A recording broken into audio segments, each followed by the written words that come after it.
السلام عليكم ورحمة الله وبركاته.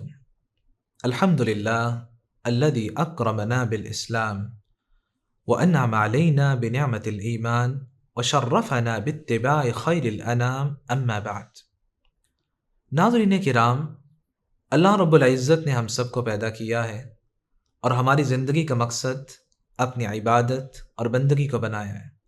وما خلقت الجن والانس الا لیعبدون. جن و انس کی تخلیق کا مقصد صرف خالق کائنات کی عبادت اور بندگی ہے. ہم جس طرح آج عالم دنیا میں موجود ہیں، اسی طرح ایک نہ ایک دن عالم برزخ کی طرف سفر کرنے والے ہیں، جو دنیا اور آخرت کے درمیان کی منزل ہے، جہاں انسان قبرستان کی خاموش دنیا کا باشندہ بن جاتا ہے. پھر اس کے بعد عالم محشر ہوگا، جہاں کوئی خوش اور مسرور ہوگا، کوئی حزن اور غم سے چور ہوگا. ایک گروہ جنت میں اللہ کی نعمتوں سے سرشاد ہوگا اور دوسرا گروہ جہنم کے عذابوں میں گرفتار ہوگا. کسی شاعر نے کیا خوب کہا ہے، وَلَدَتْكَ أُمُّكَ بَاكِيًا مُسْتَصْرِخًا وَالنَّاسُ حَوْلَكَ يَضْحَكُونَ سُرُورًا فَاحْرِصْ لِنَفْسِكَ أَن تَكُونَ إِذَا بَكَوْا فِي يَوْمِ مَوْتِكَ ضَاحِكًا مَسْرُورًا. ابن آدم، تم دنیا میں آئے تھے، تم تو رو رہے تھے، لوگ تمہارے آنے کی خوشی میں مسکرا رہے تھے. دنیا میں ایسی زندگی گزارنا کہ جب تم جاؤ لوگ تمہارے فراق میں رو رہے ہوں اور تم اللہ کی مہمانی کی وجہ سے مسکرا رہے ہو. ناظرین کرام، یہ زندگی ایک لمحاتی مہلت ہے، ایک عارضی وقفہ ہے جو آنکھ جھپکتے ہی ختم ہو جاتا ہے. آج ہم ہیں، سانسیں چل رہی ہیں، زبان بول رہی ہے، دل دھڑک رہا ہے، مگر کوئی نہیں جانتا کہ کب ملک الموت کی صدا آ جائے، کب یہ دفتر حیات بند ہو جائے، کب وہ وقت آ جائے جسے ہم موت کہتے ہیں. دنیا سے جانا تو ہر ایک نے ہے، لیکن کامیاب تو وہ ہے جو جائے تو اس کے لبوں پہ لا الہ الا اللہ کلمہ توحید ہو، دل اللہ کی یاد میں ہو، روح ایمان کی روشنی میں پرواز کرے اور قبر جنت کے باغوں میں سے ایک باغ بن جائے. یہی حسن خاتمہ ہے، یہی وہ نعمت ہے جو نصیب والوں کو ملا کرتی ہے، یہی وہ انجام ہے جو زندگی بھر کی جد و جہد کا ثمر ہوتا ہے، اور یہی وہ لمحہ ہے جس پر پوری زندگی کا فیصلہ موقوف ہوتا ہے. یہ حسن خاتمہ کیسے ممکن ہے؟ یہ اس صورت میں ممکن ہے کہ میں اور آپ دنیا سے جائیں تو اس حالت میں جائیں کہ ہمارے گناہوں کا رجسٹر بند ہو جائے، گناہ باقی نہ رہے. بینگ ہیومن، ہم میں سے ہر ایک سے کمی کوتاہی، غلطی، گناہ، اللہ کی معصیت اور نافرمانی ہو جاتی ہے. بہترین انسان کون ہے؟ جامع ترمذی میں سیدنا انس رضی اللہ تعالیٰ عنہ بیان کرتے ہیں، نبی اکرم صلی اللہ علیہ وسلم نے فرمایا، کل ابن آدم خطاء وخیر الخطائین التوابون. آدم علیہ الصلاۃ والسلام کی ساری اولاد خطا کار ہے، ان سے غلطی ہو جاتی ہے. بہترین انسان وہ ہے جسے غلطی ہو جائے تو توبہ کر لیتا ہے، وہ گناہ چھوڑ کر نہیں جاتا، وہ ہر وقت آخرت کی تیاری میں ہوتا ہے. یہ نہ ہو میں گناہ کروں ادھر سے بلاوا آ جائے، فوری توبہ کر لیتا ہے. حبیب الفارسی رحمۃ اللہ علیہ کی بات بڑی قیمتی ہے. وہ کہا کرتے تھے، لوگوں، ان من سعادت المرء ان يموت وتموت معه ذنوبه. کسی انسان کی سعادت مندی اور خوش بختی یہ ہے کہ جب وہ دنیا سے جائے تو اس کے گناہ بھی ختم ہو جائیں، وہ بھی ساتھ ہی چلے جائیں. اور امام شاطبی رحمۃ اللہ علیہ فرمایا کرتے، طوبى لمن مات وماتت معه ذنوبه والويل الطويل لمن يموت وتبقى ذنوبه 100 سنة و200 سنة يعذب بها في قبره ويسأل عنها إلى انقراضها. اور یہ کیسے ہوتا ہے؟ آج سوشل میڈیا کا دور ہے. آج انسان جہاں خود غلط چیزیں دیکھتا ہے وہاں معاشرے کو بگاڑنا بھی چاہتا ہے. میں اگر غلط دیکھ رہا ہوں، اس غلطی اور گناہ کو اپنے تک محدود نہیں رکھتا، بلکہ آگے لوگوں کو بھی شیئر کرتا ہوں اور ویب سائٹ پہ بھی اپلوڈ کرتا ہوں تاکہ لوگ بھی اس برائی کو دیکھیں. قرآن مجید میں اللہ رب العزت فرماتے ہیں، اِنَّا نَحْنُ نُحْيِي الْمَوْتَى وَنَكْتُبُ مَا قَدَّمُوا وَآثَارَهُم۔ اللہ رب العزت نے موت و حیات کا نظام قائم کیا ہے، اور اللہ تعالیٰ دونوں طرح کے اعمال لکھوا رہے ہیں۔ کون سا عمل لے کے تم اللہ کے پاس جاتے ہو، اور کس عمل پہ تم دنیا والوں کو لگا کر جاتے ہو۔ دوسرے مقام پہ قرآن مجید کہتا ہے يُنَبَّأُ الْإِنسَانُ يَوْمَئِذٍ بِمَا قَدَّمَ وَأَخَّرَ۔ قیامت کے دن انسان کو پتہ چلے گا میں کون سا عمل دنیا میں کر کے اللہ کے پاس آیا، اور کس عمل پہ میں دنیا والوں کو لگا کے گیا ہوں۔ سیدنا ابوبکر رضی اللہ تعالیٰ عنہ فرمایا کرتے بدبخت انسان وہ ہے جو خود مر جائے لیکن اس کے گناہ نہ مرے۔ وہ لوگوں کو گناہوں پہ لگا کے جائے، وہ تو دنیا سے چلا گیا، من و مٹی تلے دفن ہو گیا ہے، لیکن جن گناہوں پہ لوگوں کو لگا کے گیا ہے، جب تک لوگ وہ گناہ کرتے رہتے ہیں اس کے گناہوں میں اضافہ ہوتا ہی رہتا ہے۔ انسان لوگوں کو کسی گناہ پہ لگا دے اور سوشل میڈیا کے ذریعے جہاں وہ خود غلط دیکھتا ہے لوگوں کو بھی غلط چیزیں سینڈ کرے اور غلط ویب سائٹ بنائے، یہ ایسا گناہ ہے کہ اس کے چلے جانے کے بعد بھی اس میں اضافہ ہوتا رہتا ہے۔ مجھے وہ واقعہ یاد آ گیا۔ وہ شخص لکھتا ہے میرے دوست نے غلط ویب سائٹ بنائی، اس میں غلط ویڈیوز تھیں، پھر کیا ہوا کہ وہ دنیا سے چلا گیا۔ اس کے چلے جانے کے بعد مجھے خواب آیا، وہ شخص بہت بری حالت میں تھا اور ایک ہی خواہش کر رہا تھا کسی طریقے میری وہ ویب سائٹ بند کروا دو۔ دوست کہتا ہے میں نے گوگل سے رابطہ کیا کہ بند ہو جائے، تو انہوں نے کہا جو اس ویب سائٹ کا مالک ہے وہی کر سکتا ہے، کسی اور کو تو کوئی اختیار نہیں ہے۔ وہ ویب سائٹ آج بھی چل رہی ہے، لوگ اسے دیکھ رہے ہیں۔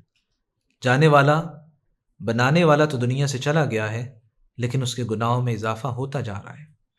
آج دیکھا کریں میرے سٹیٹس کیسے ہیں، میں کسی کو جو چیز شیئر کر رہا ہوں وہ کس طرح کی ہے، وہ نیکی کی ہے کہ برائی کی ہے۔ میرا یہ موبائل جو اللہ کی نعمت ہے، یہ خیر کے کاموں میں استعمال ہو رہا ہے کہ برائی کے کاموں میں استعمال ہو رہا ہے۔ میں اس کے ذریعے اللہ کی اطاعت میں اضافہ کر رہا ہوں کہ اللہ کی نافرمانی میں اضافہ کر رہا ہوں، اور ایسے گناہ کر رہا ہوں کہ میں جب دنیا سے چلا بھی جاؤں تو میرے گناہوں کا اکاؤنٹ کھلا رہے اور اس میں اضافہ ہوتا رہے۔ اس سے بڑی کوئی بدنصیبی نہیں ہے۔ اور نبی اکرم صلی اللہ علیہ وسلم کا فرمان جو صحیح مسلم میں جابر رضی اللہ تعالیٰ عنہ بیان کرتے ہیں، آپ صلی اللہ علیہ وسلم نے فرمایا یبعث کل عبد علی ما مات علیہ، بندہ قیامت کے دن اسی حالت میں اٹھایا جائے گا جس عمل پہ وہ ہوتا ہے اور دنیا سے کوچ کرتا ہے۔ جس عمل میں موت آئی اسی عمل پہ قیامت کے دن کھڑا ہوگا۔ آج جب موبائل کا غلط استعمال ہو رہا ہوتا ہے، آپ نیٹ پہ دیکھیں کتنی ویڈیوز پڑی ہوئی ہیں، وہ موبائل استعمال کر رہا تھا اسی حالت میں دنیا سے چلا گیا۔ اور یہاں میں یہ واقعہ بھی سنانا چاہوں گا، ایک بس کا ایکسیڈنٹ ہوتا ہے، درخت سے ٹکرا جاتی ہے اور اس کے اندر ایک شخص فوت ہوتا ہے۔ اس کو جب دیکھا گیا تو اس کے کانوں میں ہینڈ فری لگی ہوئی تھی اور وہ گانے سن رہا تھا، اسی حالت میں دنیا سے چلا گیا۔ ہم جب سفر کر رہے ہوتے ہیں تو گاڑی کے اندر تلاوت قرآن ہوتی ہے کہ گانے اور موسیقی ہوتے ہیں۔ سوچیں اگر یہ سفر جو دنیا کا کیا جا رہا ہے یہ آخرت کا سفر بن گیا تو اللہ کے پاس جا کے کیا جواب دیں گے؟ کیسے ممکن ہے کہ انسان کے گناہوں کا رجسٹر بند ہو جائے؟ میں یہاں دو باتوں کا ذکر کرنا چاہوں گا۔ سب سے پہلی بات، کبھی بھی اپنے گناہوں کا کسی کے سامنے ذکر نہ کیا کریں، کسی کے ساتھ شیئر نہ کیا کریں۔ صحیح البخاری میں سیدنا ابو ہریرہ رضی اللہ تعالیٰ عنہ بیان کرتے ہیں، آپ صلی اللہ علیہ وسلم نے فرمایا کل امتی معافن الا المجاہرین، صحابہ قیامت کا دن ہوگا اللہ میری ساری امت کو معاف کر دیں گے، مجاہر کو معاف نہیں کریں گے۔ صحابہ نے پوچھا من المجاہر یا رسول اللہ، اللہ کے رسول یہ کون بدنصیب مجاہر ہے کہ اللہ پوری امت کو معاف کر رہے ہیں، مجاہر کو معاف نہیں کر رہے؟ فرمایا ان یعمل الرجل باللیل ثم یصبح، ایک انسان رات کی تنہائی میں گناہ کرتا ہے، اللہ رب العزت اس کے گناہ پہ پردہ ڈال دیتے ہیں، لوگوں کو پتہ نہیں چلنے دیتے کہ اس نے کیا گناہ کیا، لیکن صبح ہوتی ہے فیکشف ستر اللہ عنہ، وہ اللہ رب العزت نے جو رحمت کا پردہ ڈالا تھا، کسی کو اس کے گناہ کا علم نہیں ہونے دیا، یہ صبح اس پردے کو چاک کرتا ہے، لوگوں کو خود بتانے لگ جاتا ہے میں نے یہ گناہ کیا، فلاں کے ساتھ یہ دھوکا کیا، کیونکہ وہ سمجھ رہا ہوتا ہے کہ مجھے کون پوچھنے والا ہے۔ اللہ کی ذات ہے جو انسان کو پوچھنے والی ہے۔ کبھی بھی کسی کے ساتھ گناہ شیئر نہ کریں۔ جب ہم کسی کے ساتھ گناہ شیئر کر رہے ہوتے ہیں، گویا اسے اپنا گواہ بنا رہے ہوتے ہیں۔ قیامت کا دن ہوگا، یہی دوست، یہی رشتہ دار، یہی احباب قیامت کے دن اللہ کے پاس آئیں گے اور اللہ کے دربار میں کھڑے ہو کے کہیں گے، اللہ ہم گواہ ہیں کہ اس نے یہ اور یہ گناہ کیا ہے، اور اللہ کے سامنے آپ کے خلاف گواہی دیں گے۔ علاء بن بدر رحمۃ اللہ علیہ فرماتے ہیں، لا يعذب اللہ عز وجل قوما یسترون الذنوب، اللہ ایسی قوم کو عذاب نہیں دیتے جو اپنے گناہوں کو چھپا کے رکھتی ہیں۔ جب معاشرے کے اندر گناہوں کو چھپایا جاتا ہے تو ایک حسن معاشرہ تشکیل پاتا ہے۔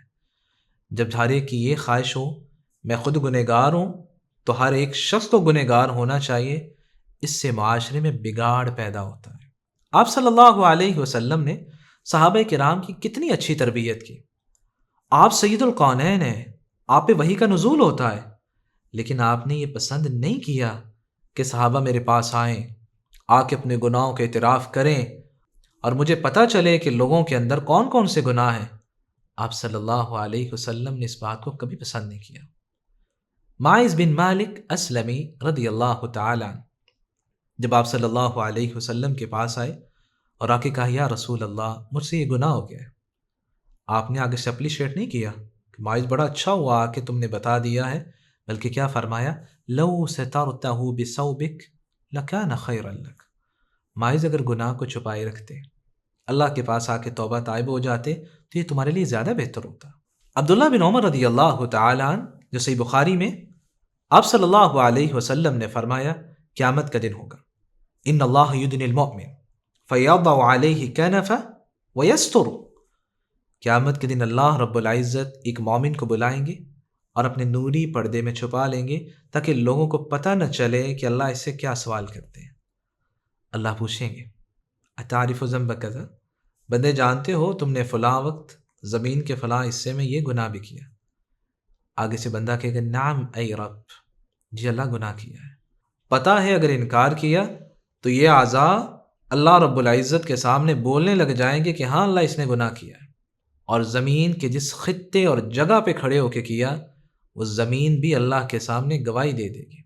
حتی اذا قررہ بذنوبہ ورآ فی نفسہ انہ ہلک، حدیث کہتی ہے اپنے ہر گناہ کے اعتراف کر لے گا اور دل میں اسے یقین ہو چکا ہوگا کہ گناہ اتنے زیادہ ہیں، ابھی اللہ رب العزت حکم دیں گے اور مجھے اٹھا کے جہنم کا ایندھن بنا دیا جائے گا، لیکن ایسا نہیں ہوگا۔